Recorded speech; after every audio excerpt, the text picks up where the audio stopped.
I always thought family meant unconditional love until my mother called me at 3 a.m.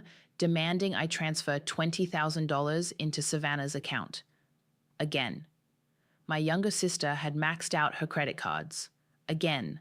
And somehow this was my responsibility. Again. My name is Nina, and I'm the family ATM. Nina, honey, you know your sister is going through a difficult time. Mom's voice dripped with manufactured concern. Dominic just left her, and the boutique isn't doing well. I rubbed my temples, staring at the ocean through my beach house windows. Mom, it's the middle of the night. We can discuss this tomorrow. But the payment is due today. Your sister could lose everything. I almost laughed. Lose what? The boutique she opened with my money, the apartment I'd been secretly subsidizing, the car payments I'd been making. Mom, I have an early meeting. We'll talk tomorrow. You've changed, she spat. Ever since you bought that ridiculous beach house, you've become so selfish. The line went dead. I watched the waves crash against the shore, remembering how different things were when we were kids.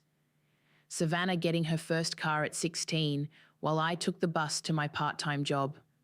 Savannah's college tuition draining our parents' savings while I worked through school on scholarships. Savannah's dream wedding that somehow became my financial burden. My phone buzzed with a text from Savannah. Thanks for nothing. Mum's crying because of you. I switched off my phone and poured myself a glass of wine. Tomorrow was Mom's birthday dinner, and I already knew it would be a disaster. But I had no idea just how spectacular that disaster would be. The next evening, I arrived at Giuseppe's, Mom's favorite Italian restaurant. Dad's Mercedes was already parked outside, the one I'd helped him lease last year when his business venture failed. There's my successful daughter, Mom air-kissed my cheek. Though you look tired, sweetie. Working too hard? Before I could respond, Savannah burst through the door, mascara streaked down her face. Dom blocked me on everything.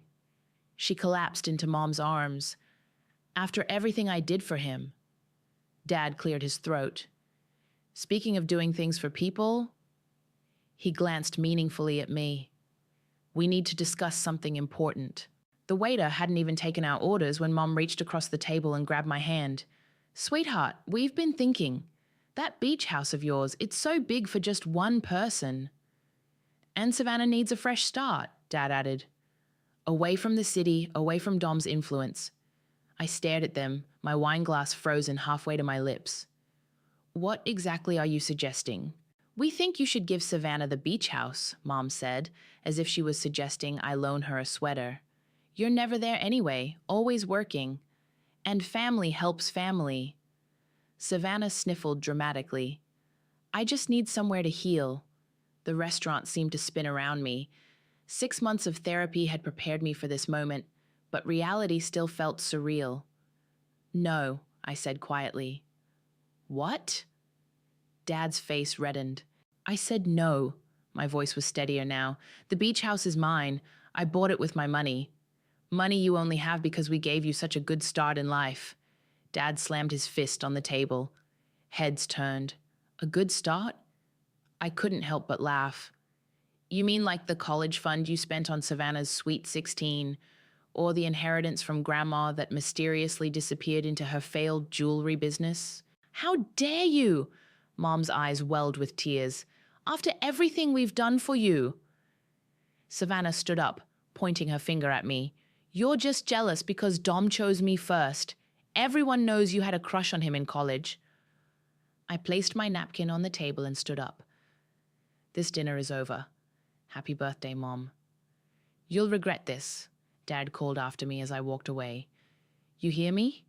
You'll regret this. I turned back, meeting his glare with a smile that surprised even me. For the first time in my life, I felt something other than guilt or obligation. I felt powerful. What my family didn't know was that I'd been preparing for this moment for months. And their performance tonight had just triggered exactly what I'd been waiting for. The barrage started at 6 a.m. the next morning.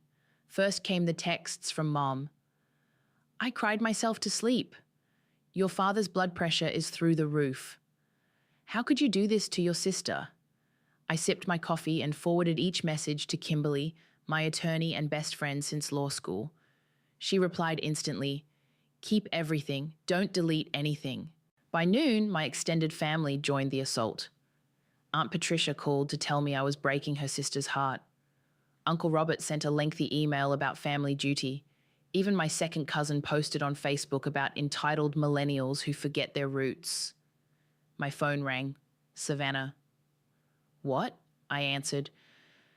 I just wanted you to know, she was crying again, that I had to cancel my therapy appointments because I can't afford them anymore. So if anything happens to me, it's on your conscience. I pressed record on my phone. Are you threatening self-harm, Savannah? Of course not. I'm just saying that my mental health is obviously not important to you. I need to go. I have a meeting. Wait. Her voice changed, becoming honey sweet. What if I just borrowed the beach house for a few months, just until I get back on my feet? No. You selfish bitch. The honey vanished. Mom was right. You've always been jealous of me. I hope you die alone in that stupid house. I ended the call and texted Kimberly. Lunch? An hour later, we sat at our usual corner table at Marcello's. Kimberly pulled out her tablet, her red lips curved in a predatory smile. They're making this almost too easy. Play the latest voicemail, I said. Dad's voice filled our private booth. Listen here, young lady. That house was bought with family money, our family money. Your mother and I gave you everything, and this is how you repay us? By letting your sister suffer? We raised you better than this. Kimberly stopped the recording. Perfect. That's exactly the kind of entitled behavior covered under Clause 4 of the trust agreement. She pulled up a document. Want to review the terms again? I shook my head. I'd memorized every word of the trust agreement we'd created 6 months ago. Every property my family lived in, properties I'd bought or maintained, had been quietly transferred into it. One clause stated clearly, any attempt at emotional manipulation, financial exploitation, or harassment would trigger immediate termination of their living arrangements. How long have you been recording their behavior? Kimberly asked. 3 years. Every guilt trip, every demand, every threat. I pulled out my phone. Want to hear Mom trying to force me to pay for Savannah's third attempt at starting a business? Save it for the formal notice. Kimberly's eyes sparkled. You know, most people just cut toxic family off, but you built a legal fortress. My phone buzzed with a text from Savannah. Just posted about everything on Instagram. Hope you're ready to be exposed as the monster you are. I showed it to Kimberly. Social media harassment. She ticked off another box on her tablet. That's Clause 7. You ready to pull the trigger? I stared at my phone as more notifications poured in. Mom had joined Savannah's online campaign, sharing tearful emojis under posts about her heartless eldest daughter. Dad was calling again, probably to deliver another lecture about family obligations. Do it, I said. Kimberly pressed send on a pre-prepared email. Notice of breach has been delivered to the trust executor. He'll review the evidence and send formal warnings within 24 hours. They won't believe it's real, I said. They will when they realize every property they're living in is owned by the trust. Kimberly raised her wine glass. To karma, I couldn't bring myself to toast. Despite everything, despite the years of manipulation and emotional blackmail, some part of me still felt like that little girl who just wanted her parents' approval. My phone lit up with a new message. This one was from my cousin Marlene, the only family member who'd ever understood. Just saw Savannah's posts. Call me if you need someone to talk to. And Nina, whatever you're about to do it. You've earned this. I picked up my wine glass and clinked it against Kimberly's. To karma. The die was cast. In 24 hours, my family would learn exactly what their actions had cost them. I drove past my parents' house, the the one I'd been paying the mortgage on for the last 5 years. Mom's garden gnomes lined the walkway, a collection that had somehow ended up on my credit card last spring. For curb appeal, she'd said. My phone rang. It was Dad. Family meeting, tonight, 7 p.m. sharp. His tone left no room for discussion. Your mother is beside herself. I'll be there. I kept my voice neutral. Should I bring anything? Bring your conscience, he snapped and hung up. I pulled into their driveway at 7:05 p.m., deliberately late. Through the window, I could see them all gathered in the living room, the furniture I'd bought framing their angry faces like a twisted family portrait. Savannah opened the door before I could knock. The prodigal sister arrives. Her mascara was perfect today, no tears, yet. Mom sat in her favorite armchair, clutching a tissue. Dad stood by the fireplace, arms crossed. The stage was set. Sit down, Dad commanded. I remained standing. I prefer to stand. You need to apologize, Mom burst out. To all of us, but especially to your sister. This behavior is unacceptable. Unacceptable? I echoed. Like maxing out my credit cards without permission or lying about medical emergencies to get money? That was one time, Savannah protested. I have the receipts, I said quietly. All of them. Dad stepped forward. Now you listen here. No, I cut him off. You listen. For once in your lives, you're going to listen to me. I pulled out my phone and placed it on the coffee table. Kimberly, are you there? Right here, Nina. My attorney's voice filled the room. And recording. Mom's face went pale. What is this? This is an intervention, I said, but not the kind you planned. You brought a lawyer to a family meeting? Dad's voice rose. How dare you? The same way you dared to take out a second mortgage on this house without telling me. I watched his face freeze. Yes, I know about that too. Savannah jumped up. This is ridiculous. I've lost everything. My boyfriend, my business, and now my own sister is attacking us with some lawyer? Sit down, Savannah, I said. You haven't lost everything yet. Kimberly's voice cut through the tension. I'm going to read out the terms of the family trust agreement established 6 months ago. Please note that any threats or aggressive behavior during this reading will be documented. Trust agreement? Mom's tissue crumpled in her fist. What trust agreement? The one that owns this house, I said, and Dad's condo, and Savannah's apartment building, everything you've been living in rent-free while I paid the mortgages. The color drained from Dad's face. You can't do this. Actually, Kimberly interjected, she already has. The trust was legally established with Nina as the grantor. All properties were legally transferred. And according to Clause 7, which I'm reading now, any pattern of emotional manipulation, financial exploitation, or harassment triggers immediate termination of living arrangements. Savannah lunged for my phone. I caught her wrist. That would be classified as aggressive behavior, I said softly. You're throwing us out? Mom's voice cracked. Your own family? No, I replied. Your actions are throwing you out. I'm just enforcing the consequences. I'll sue you, Dad shouted. I'll tell everyone what you've done. Please do, Kimberly's voice was calm. We have 3 years of documented financial abuse, recorded threats, and social media harassment. Would you like me to submit those to the court as well? Silence fell. Heavy. Suffocating. Then Mom started crying. Real tears this time. I co-signed Savannah's new lease last week, she whispered. I thought you'd cover it like always. I picked up my phone.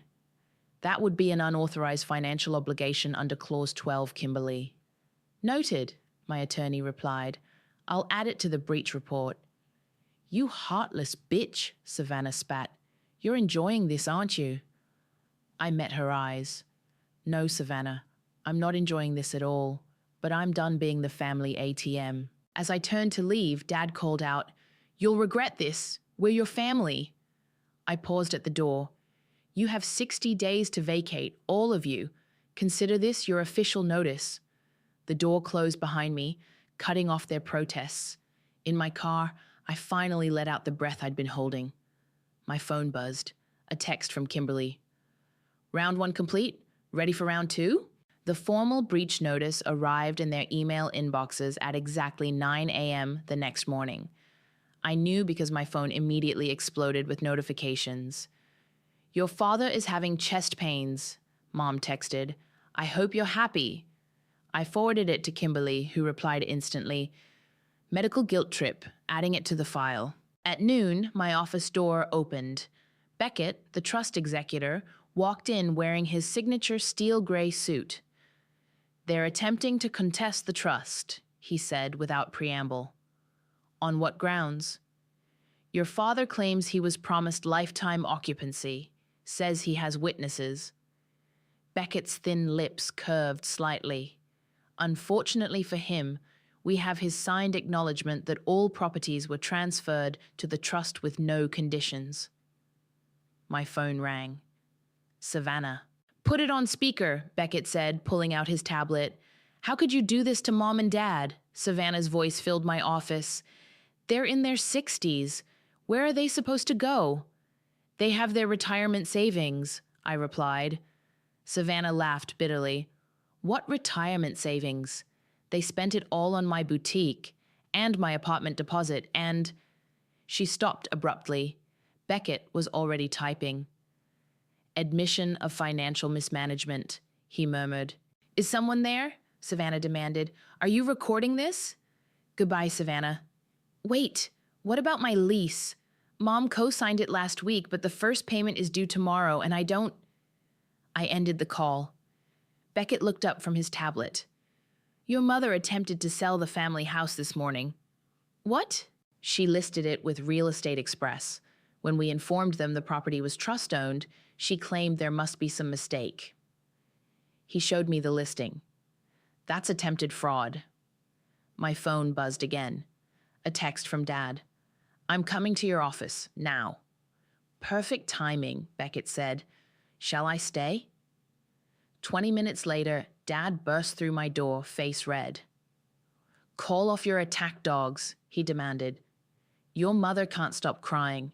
Savannah's facing eviction. Is this what you wanted? Please sit down, I gestured to a chair. I will not sit down. I am your father. Mr. Bennett, Beckett's cool voice cut in. Your standing position could be interpreted as physically intimidating. Please sit. Dad finally noticed Beckett. Who the hell are you? Beckett Douglas, trust executor. We spoke this morning when you attempted to contest the trust agreement. That trust is a fraud. Dad slammed his hand on my desk. We never agreed to this. Beckett pulled out a document. Your signature on the property transfer, dated 6 months ago. Your initials on every page. Would you like to claim forgery? That would be a criminal offense. Dad's face went from red to white. Nina, honey, we can work this out. Family to family. Like you worked out the reverse mortgage? I asked quietly. The one you took out on the condo last month? He stumbled backward. How did you... Fraudulent loan application, Beckett interjected.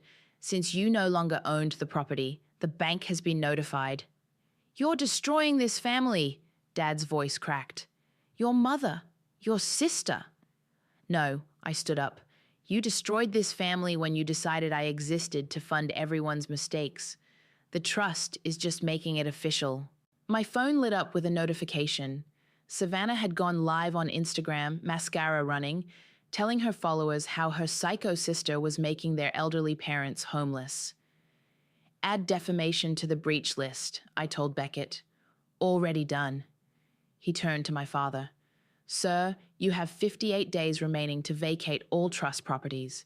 Any further attempts to contest or circumvent the trust will result in immediate legal action. Dad's shoulders sagged. What do you want from us? Nothing, I said. That's the point. I don't want anything from you anymore.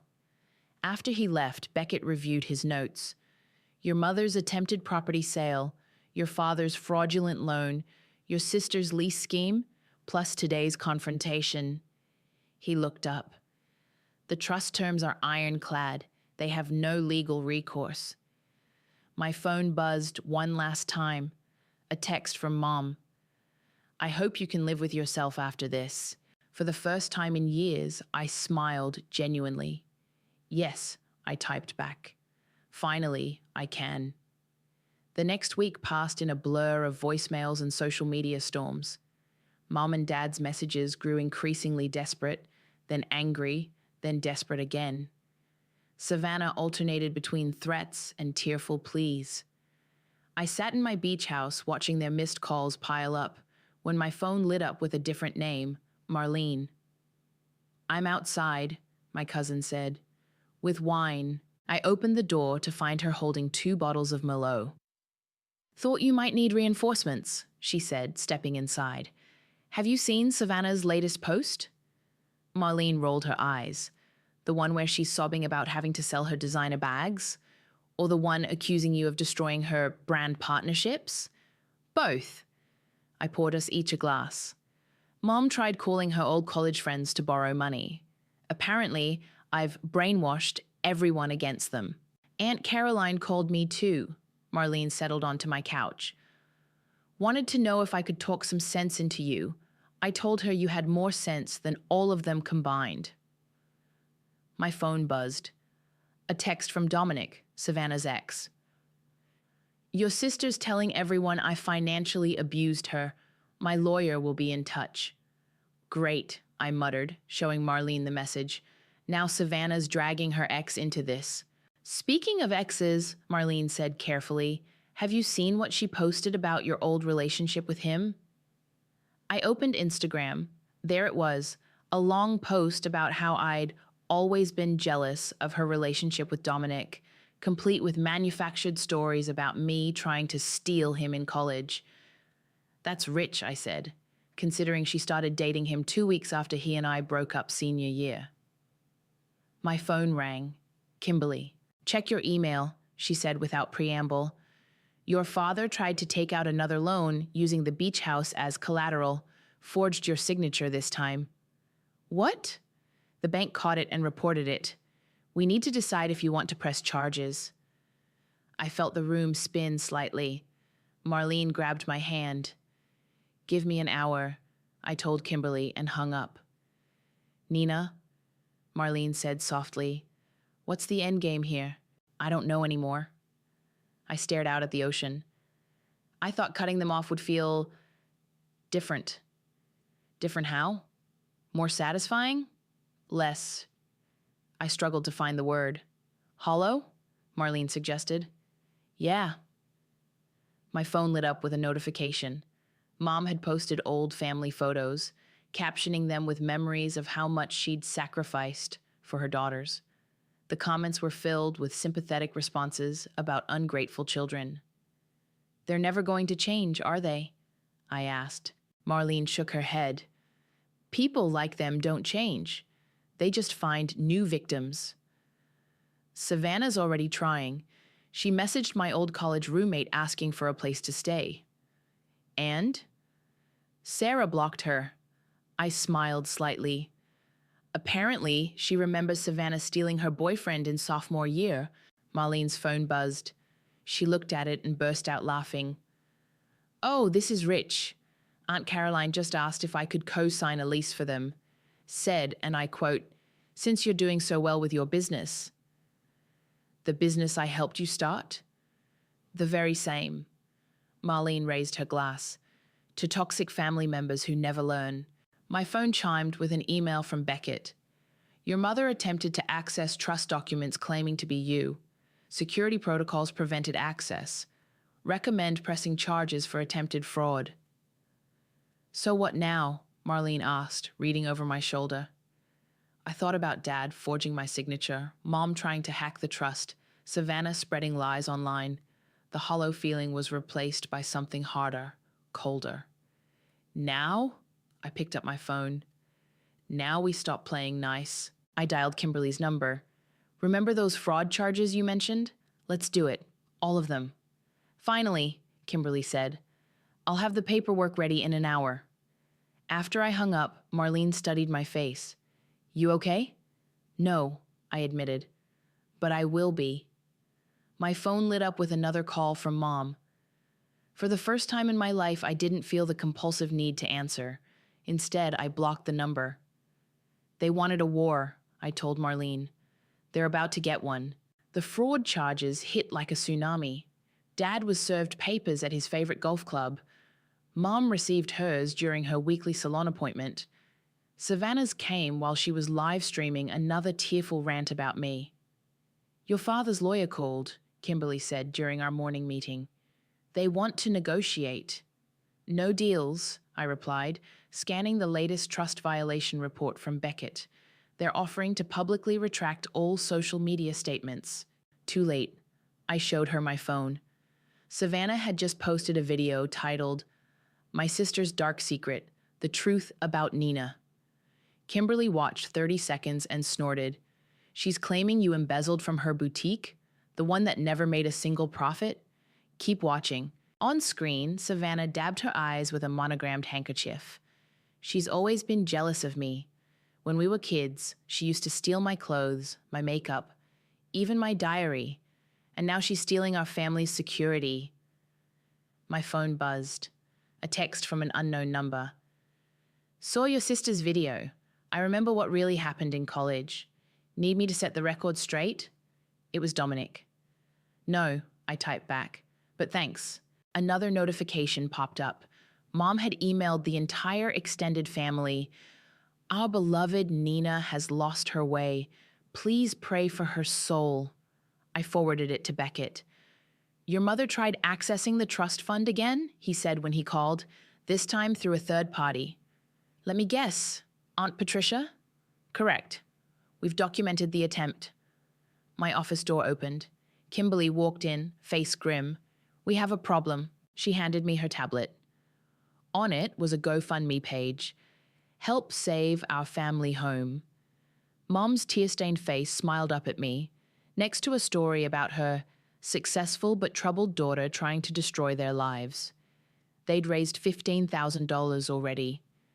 That's fraud, I said quietly. Already reported it. Kimberly sat down. But there's more. Your father's been telling people you're mentally unstable. Says you had a breakdown after a bad breakup with Dominic years ago and never recovered. I felt a familiar tightness in my chest. The same feeling I'd had when Savannah borrowed my college fund.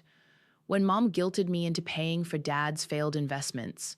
When they'd all shown up at my office demanding access to my savings. My phone rang. Marlene. Turn on the local news, she said without greeting. I pulled up the stream on my computer. There was Mom standing outside their house, my house, surrounded by reporters. We just want our daughter to get help, she sobbed. We've tried everything, the trust, the eviction. It's all part of her illness. We're her family.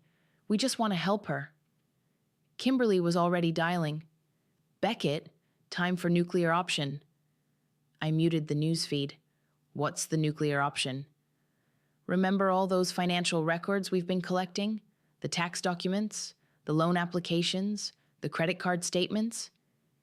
Kimberly's smile was sharp. Time to make them public. All of them? Every single one. My phone buzzed again, a text from Savannah. Mom's interview is trending. Hope you're ready to be exposed as the mentally ill fraud you are. I looked at Kimberly. Do it.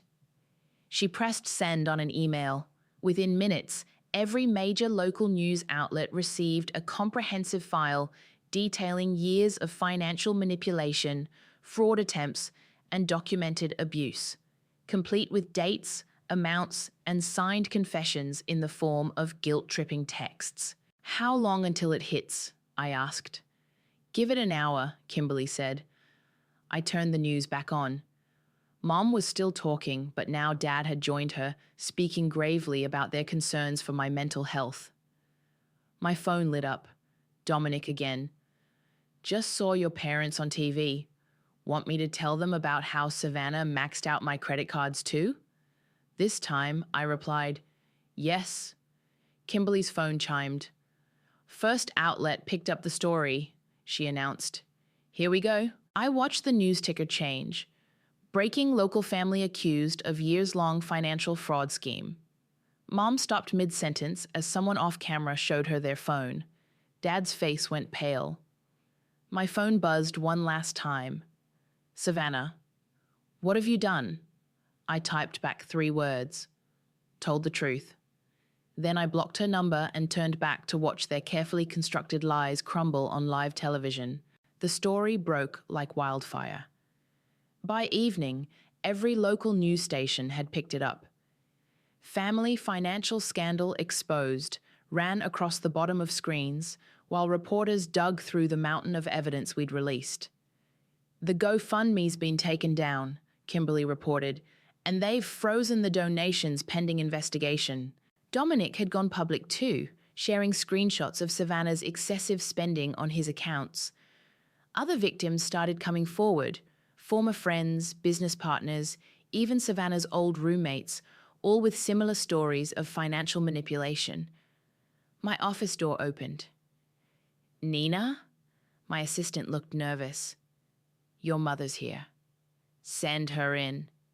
Mom walked in. But this wasn't the tearful, manipulative mother from the news. This was something harder, colder. Satisfied? She asked, standing in front of my desk. You've destroyed us. You destroyed yourselves, I replied.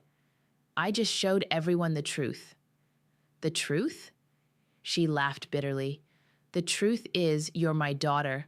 I carried you for 9 months. I raised you. And this is how you repay me? Repay you? I pulled out my calculator. Would you like to know exactly how much I've repaid you? Down to the last penny? Money. She spat the word. That's all you care about. Actually, Kimberly's voice came from my speakerphone. According to the records, that's all you cared about. Every call, every text, every visit, they all ended with requests for money. Mom's face went white. You're recording this too? Of course, I said. Just like you recorded your fake breakdown for the news. I want to know one thing, she said, leaning forward. Did it feel good? Watching us suffer? Watching your sister cry? No, I met her eyes. It felt necessary. Your father may lose his job over this. Savannah's influencer contracts are being canceled. Our friends won't even talk to us anymore. Actions have consequences. She straightened up, smoothing her designer blouse, the one I'd bought her last Christmas. You'll die alone, Nina. No family, no love, just your money and your pride. Better alone than exploited. After she left, Kimberly called back. You okay? No, I admitted. But I will be. My phone buzzed, a news alert. Local influencer Savannah admits to years of financial deception. The article included a screenshot of her latest post, a tearful confession video where she finally admitted to manipulating me and others for money. Then came the text from Dad. The bank is reviewing my employment. If I lose my job, it's on you. I forwarded it to Beckett without responding. Marlene called next. Have you seen the local Facebook groups? Everyone's sharing stories about them now. Apparently, Mom pulled similar stunts with her bridge club members. How bad? Bad enough that 3 people are pressing charges for fraud. My phone lit up with another notification. Savannah had gone live again, but this time was different. She looked defeated. I'm sorry, she was saying, mascara finally authentic in its smearing. To everyone I hurt, to everyone I manipulated, to my sister Nina. She looked directly at the camera. You were right, about everything. I need help. I closed the app. Kimberly texted, Want me to verify if the apology is genuine? No, I replied. It doesn't matter anymore. The sun was setting over the city as I packed up my office. My assistant handed me a stack of messages. Reporters, distant relatives, even old college friends, all wanting to hear my side. But I didn't have a side anymore. I had the truth, documented in thousands of text messages, emails, and bank statements. The truth that had finally set me free. My phone buzzed one last time. A text from Mom. I hope you're happy now. For the first time in years, I realized I was. Not happy in the traditional sense, but peaceful. The weight of their expectations, their demands, their emotional manipulation, it was all finally lifting. I typed back, "I am. Goodbye, Mum." Then I drove home to my beach house, leaving their crumbling world of lies behind. The waves crashed against the shore as I sat on my deck, watching the sunset paint the sky in shades of orange and pink. My phone lay silent beside me. No missed calls, no frantic texts, no emotional manipulation disguised as family love. The doorbell rang. Marlene stood there with 2 bottles of wine and a familiar smile. "Thought you could use some company." "How did you know?" "Because I know what it's like when the dust finally settles," she said, following me to the deck. "When the anger fades and you're left with just space." My phone lit up with a news notification. Local family agrees to mandatory financial counseling after fraud allegations. "Have you read Savannah's letter?" Marlene asked, pouring the wine. "It's sitting in my email. Haven't opened it yet." She's in therapy now, real therapy, not the kind she used to fake for attention.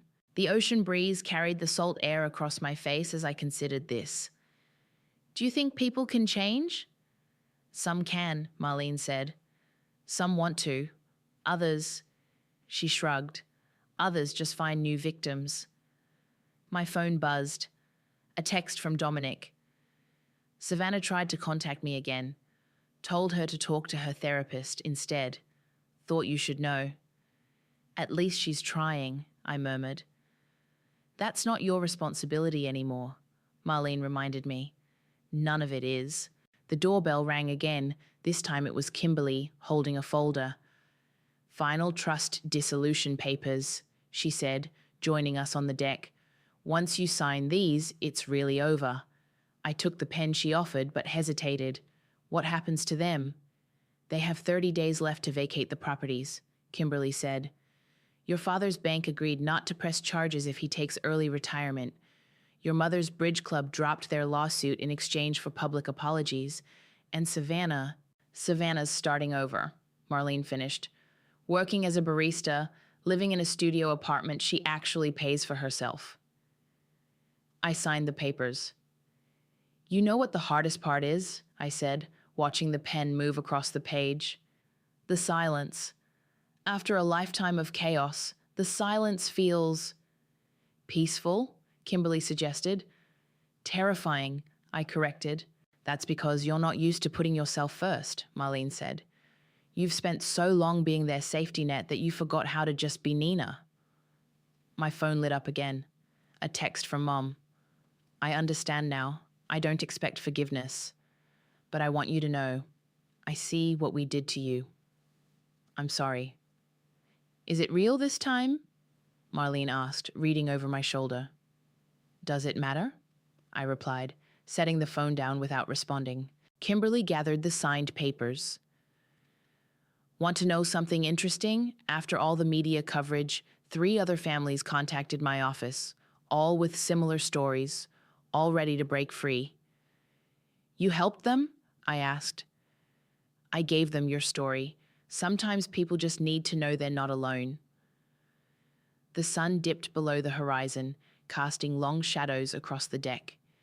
In the distance, a ship's horn sounded, a lonely, haunting note that echoed across the water. "To freedom," Marlene raised her glass. "To boundaries," Kimberly added. I looked at my silent phone, at the ocean stretching endlessly before me, at these 2 women who had helped me reclaim my life. "To peace," I said quietly. We clinked glasses as the first stars appeared in the darkening sky. Tomorrow would bring new challenges, new boundaries to maintain, new silences to fill. But for now, sitting here with real friends, watching the night roll in across my ocean, I felt something I hadn't experienced in years. I felt whole. My phone buzzed one final time, a text from Savannah. "I know you probably won't read this, but I'm doing the work, real work, not for you or Mom or anyone else, for me. Maybe someday." I left it unfinished, unread. Some doors needed to stay closed, at least for now. Some healing needed to happen in silence. The waves kept rolling in, steady and strong, like my heartbeat, like my resolve, like my newfound freedom. And finally, perfectly, I was at peace with that.